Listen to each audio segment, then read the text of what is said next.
Palestinian militant group Hamas handed over more bodies of deceased hostages to Israel on Tuesday. It's a sign of progress after a number of apparent setbacks, with both sides accusing the other of violating a ceasefire brokered by U.S. President Donald Trump. The Israeli military said on Tuesday it had received 4 coffins from the Red Cross, which were being taken for identification in Israel. The bodies were returned after Israel announced it would cut in half the number of humanitarian aid trucks allowed into Gaza. That move was designed to punish Hamas for what Israel called the group's violation of its agreement to transfer remains under the ceasefire deal reached last week. It was not immediately clear if the handing over of bodies was sufficient for Israel to restore the full flow of aid.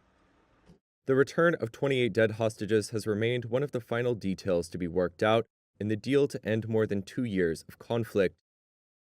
Hamas has now handed over 8 coffins of dead hostages, leaving at least 19 presumed dead and 1 unaccounted for.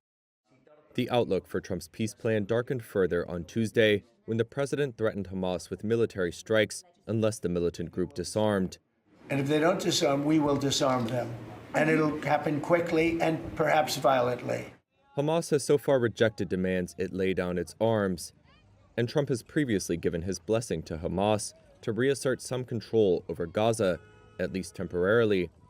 On Tuesday, Hamas fighters were increasingly visible in the streets of Gaza, according to residents, and in a video circulated late on Monday, the location of which was confirmed by Reuters, Hamas fighters executed several people they accused of collaborating with Israel in a public square in Gaza City.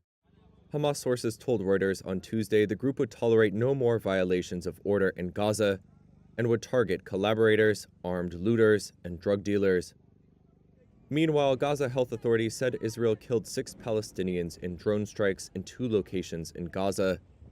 Hamas accused Israel of violating the ceasefire, while the Israeli military said it had fired on people who crossed truce lines and approached its forces after ignoring calls to turn back.